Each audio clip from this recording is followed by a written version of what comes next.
Coming to paperback and e-readers, John Haynes, A Thorn in My Side. The man who rules the world takes on an agent from the CIA from the Black Boule in this action-packed all-new John Haynes series adventure. Pre-order your copy of John Haynes' A Thorn in My Side at Amazon.com and other online booksellers. Dr. Djimon Hounsou says that he's struggling to make a living in the entertainment industry.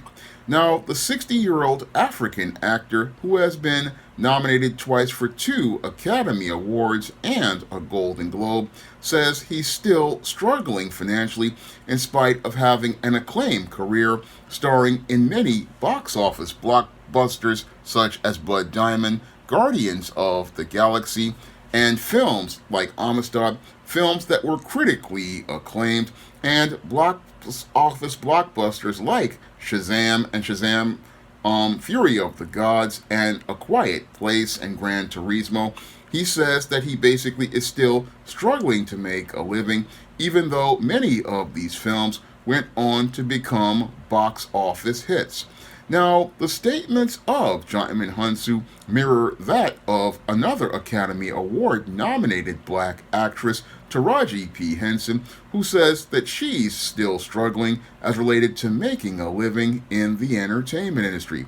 Now, this statement by Djimon Hounsou basically proves a point that I made in my screenplay book all about Maryland, all about the struggles of black actors and actresses in Hollywood, and how many black actors and actresses in Hollywood, even though the studios make a lot of money off of these films, and many of these actors get critical acclaim for their performances and award nominations, wind up not profiting from the movies that they work in, and they wind up not profiting from the movies that they work in, partially due to the racism that goes on at these movie studios, which actively go out of their way to underpay black actors and black actresses.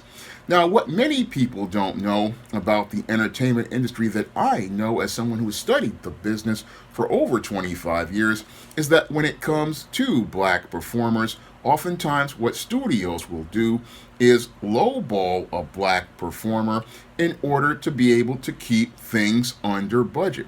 Now, what many studio executives will do when they budget a film is they'll look to go out here and pay the white performer more money because they believe the white performer will be a draw.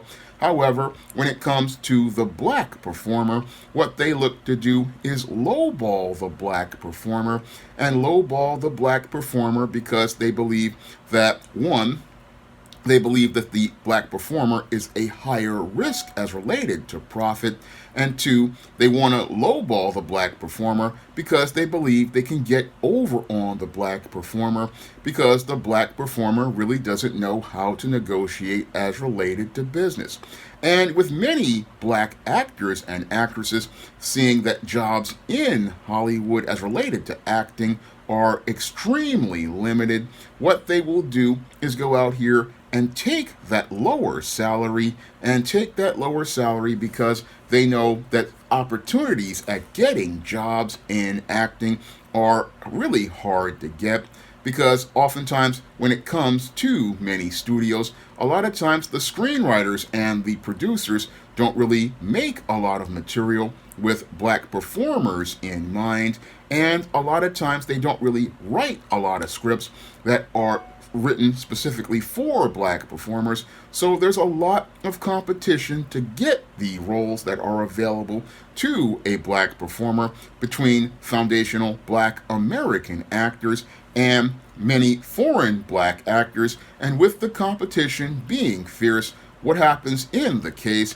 is that many black actors, what they will do is take a lower salary in order to go out here and get work and get credits as related to their resume, because you're only in the entertainment industry, you're only good as your last job, and if you can't get work, what happens is you start having a gap on your resume, and that prevents you from being able to get more jobs. So what happens with a lot of black actors is they'll go out here and look to, again, not only take the low ball salary, but also compete by saying that they'll take less money and take less money because they really need to get this job in order to get credit. So what happens with a lot of black actors is they basically are on a race to the bottom in terms of salary, even though they are actors who are again nominated for Academy Awards and Golden Globes and give acclaimed performances. Many of the black actors, have to go out here and again fight for jobs because there are not many jobs, because there are not many jobs available as related to the old Hollywood of the again from the 60s to about the 2010s. And in today's new Hollywood, those jobs have become even more scarce after the further consolidation of American media due to the Telecom Act of 1996, where we no longer have a lot of low budget production companies that allow people to work jobs in things like direct to video, which basically was a place where a lot of black actors could find work. No, due to the Telecom Act of 1996, we have a lot of the small production companies consolidating into the bigger production companies, and that has made jobs even more scarce for black performers. And this whole situation was further exacerbated by the SAG-AFTRA and WGA strikes of 2023. Those strikes, basically what they did was lead to studios no longer making as many projects as they did. Now, they were making less projects due to the consolidation that took away many of the small independent prodcos that were out here making things like direct-to-video movies. Now, what we have now is basically further consolidation because the studios are making even less projects, and that's basically led to a lot of prominent black actors like Djimon Hounsou not being able to get work on the regular, and has led to many prominent performers who you would think would be working every year basically having a drought as related to acting jobs because the studios these days basically have tunnel vision, and with the studios basically having tunnel vision at this point, they focus mostly on big budget projects like superhero movies, animated movies, and other big budget movies, and are no longer really making those small human dramas or those movies that basically are the movies that used to be the bread and butter of the studios, which were the small budget everyday movies like romantic comedies, thrillers, and medical dramas, and other sorts of material. No, the studios no longer are making that material because basically studio executives want to go get the big box office as related to blockbusters, and they also want to go out here and get that foreign box office as related to the studios. And when it comes to big markets like China, they really don't like films that feature black performers. So a lot of black actors basically are struggling at this point because the only options that they have for work are basically scavenging for whatever roles are written for them as related to the few scripts that are out there, or taking some sort of work with someone who really doesn't make quality material, such as Tyler Perry. And when it comes to black male actors like Djimon Hounsou, Tyler Perry really doesn't write material for older black male actors. So this is an issue that many black performers are having right now due to the changing state of Hollywood, which has been in a major state of decline for, I say, about the last 10 to 15 years, and basically has gotten progressively worse due to the Telecom Act of 1996 deregulating media. So when it comes to black actors like Djimon Hounsou, basically these guys are struggling to make a living, especially when you consider that yes, these actors do get paid, again, sometimes 6 or even 7 figures for a role in some cases, if they can get their agent to negotiate that. A lot of times, yes, these actors do get paid some money, but in the case of black actors, that 6 or 7 figures doesn't come out to much, usually on the low end, possibly under $500,000 in some cases. And once that $500,000 is made, a lot of times when it comes to black actors, what a lot of people don't know is that black actors are a business, and a business with a lot of expenses. And 85% of that money is basically gone before they even spend it, because when it comes to a black performer or any performer in the entertainment industry, you have to pay 50% of your money in income tax as related to the money that you make, and that is in addition to the 10% your agent takes off the top. Once the studio sends your check over to the agent takes 10% off the top and then sends you the rest, and you have to pay the 50% of the gross on the income tax. And then on top of that, if you have a manager is going to take 15% of your money as related to managing your affairs, as related to your business entity that you have, because actors just don't work out here as actors. They are a business entity.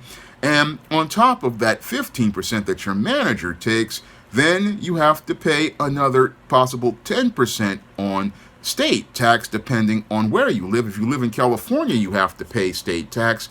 So right there with the agent 10%, the IRS is 50%. That's 60% right there. Then you have the state tax, which is 10%. That's 70% right there.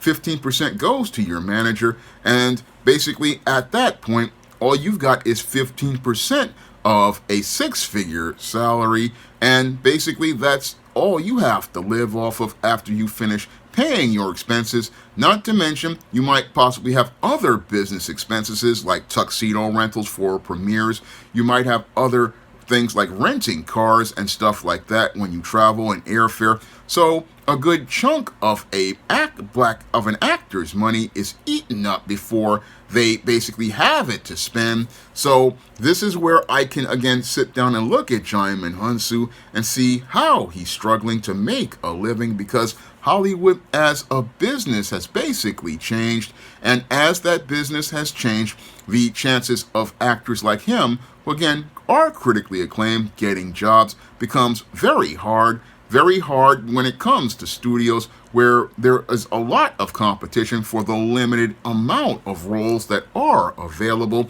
and very hard to get when you consider that a lot of studios, again, are looking for the cheapest performers they can find when it comes to black actors. And a lot of times what they will do when they see an actor has a lot of acclaim, like Oscar nominations and Golden Globes, is say, no, we don't really want to hire that guy because he's going to put a dent in our budget. And we'll put a dent in the budget to the point where the studios basically say, we can go find ourselves a cheaper actor from the pool of unknowns and basically use them instead of this guy, because this guy really isn't a draw. And that's what they use to, again, eliminate black actors. This and the racism that goes on in the entertainment industry. Again, when it comes to the studios, they really don't like to hire black actors. And this is something Djimon Hounsou is figuring out. He's talking about, there's a lack of diversity and a lack of things as opportunities. But the whole thing is that that's always been a part of the entertainment industry. I talk about this in depth in All About Maryland. I talk all about how they don't really write that many roles for black actors. And sometimes when it comes to scripts that are written for black actors, that what happens is those scripts get taken, they get bought, they get rewritten, and what happens is the studio pays the black writer, and once they pay the black writer for the script, what they do with the script is then hire one of their white or non-black writers, have them rewrite that script with a white lead in place, cast a white lead in the role, and then after they cast the white lead in the role, you don't even know that this was originally a script for a black performer. That's what I go in detail in the All About Maryland script. There's a scene where she's going to try to get this script by a black screenwriter called Sellout made. And the term sellout as related to the black community means somebody who's out to portray the black community. But the irony here is that as she's older and the script does get made, what they do is the screenwriter is sold out in order to make his film, and that's how the white actress gets the role. And that happens every day in Hollywood as related to black scripts. And actors like Djimon Hounsou wind up falling through the cracks due to the subtle politics that goes on in Hollywood as related to the systemic racism in the entertainment industry. Because the systemic racism in the entertainment industry is so insidious that you basically, these guys, because they lie and talk like a language, you don't know you're being discriminated against as related to things. All you know is that, okay, they had to change a script, they had to change a story, and you're thinking, oh, everything is okay. You're thinking everything is all right and everything is okay. But the whole thing is that they're basically taking jobs from you and keeping opportunities from you. And again, opportunities are basically, again, very limited in Hollywood as it is, but it's gotten progressively worse over time. It's gotten progressively worse to the point where, again, veteran actors like Djimon Hounsou and Taraji P. Henson these days are struggling to make a living in a business that they came into. And you would think that they would be on their way to becoming top stars, but the whole thing is, if there's nobody greenlighting material for black performers, it becomes very hard to get work. And again, when it comes to work for black performers, a lot of times there are writers like myself who will put fingers to the keyboard like I did with All About Marilyn, and those scripts will basically get buried by the studio or bought by the studio and rewritten. And that makes it where it's hard for black actors to get opportunities, and even worse when they try to even sometimes go out here on their own. Because sometimes there are black actors who will go out here and try to make films, but sadly those films can't get distribution because of the consolidation of media. It's hard to get media distributed these days as related to films. That's something I've seen happen to a lot of black filmmakers. There are a lot of black filmmakers out here making good films, but the whole thing is they can't get distributed to theaters because the studios, again, are releasing less material because they don't want to spend money on advertising. They don't want to spend money on sending these films to theaters because they fear these films will bomb because ever since the pandemic, studios haven't been making the revenue like they used to, and that makes them more risk averse. And since they're risk averse, they're not going out here and greenlighting the kind of films that to make the future blockbusters, and that's hurting a lot of black performers because there are a lot of, again, there's a lot of good material out there made by writers like myself, but the whole thing is you can't get that material to get a green light to one get made. You can't get that material if you can get it made on your own by spending your own money. You can't get that material distributed to theaters, and you also can't really build much of an audience because a lot of today's audience basically is no longer going to the theater where the real money is or used to be. No, a lot of people are going over to streaming, but the whole thing is streaming doesn't really pay as much, and that makes it where a lot of films basically don't pull a profit in proportion to their costs. And the whole business of Hollywood is a complete mess at this point. And hasn't really recovered from the pandemic.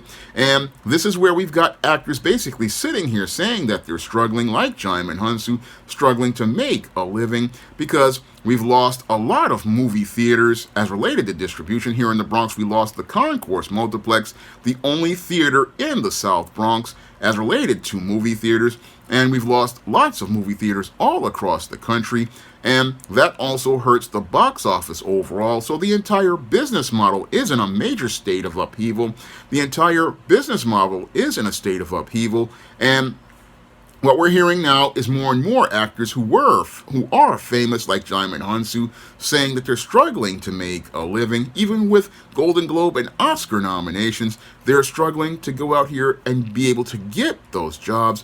And it's getting harder to get these movies greenlit, get these movies financed, or even get them distributed.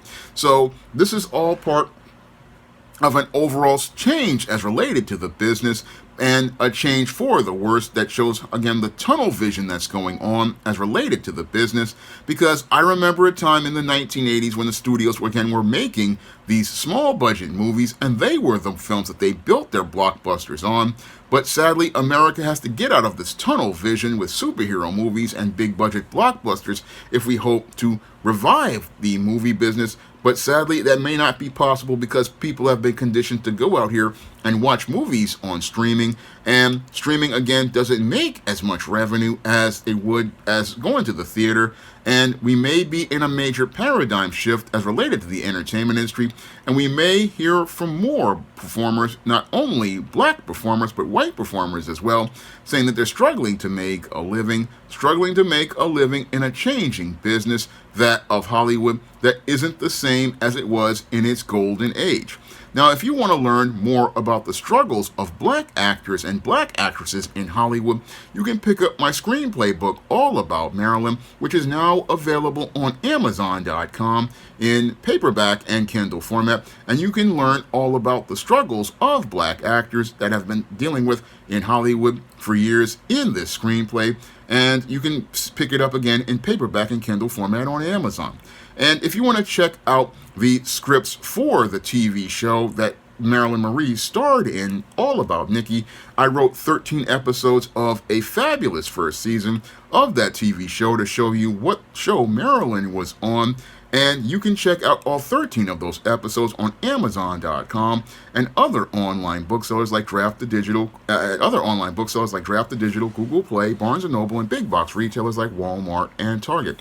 And if you want to check out many of the other books that I have done as related to genres like romance, women's fiction, young adult, and African American fantasy, you can check out all of those titles on the SJS Direct imprint, such as those in the ISIS series, such as those in the Steam series, such as those in the John Haynes series, such as those in the Black Goth Spinsterella trilogy, or my black sorority novel, The Thetas, my vampire novel, Eternal Night, or you can check out some of my nonfiction. You can find all those books on Amazon.com in paperback and Kindle format. You can also find them at other online booksellers like Draft the Digital, Google Play, Barnes & Noble, and big box retailers like Walmart and Target. And if you want to check out my comic, John Haynes at Death's Door, you can find that comic on Lulu.com. And you can find my first digital comic, Esteem No Good Deed, on Kindle for just 99 cents. And if you want to see me make more videos talking about the entertainment industry, you can drop a donation to the Patreon, the PayPal, or the Cash App by clicking the links in the description box. That's all I have to say for this video. You can comment, rate, and subscribe. Now available in paperback and e-readers, Esteem Horror in the Hamptons.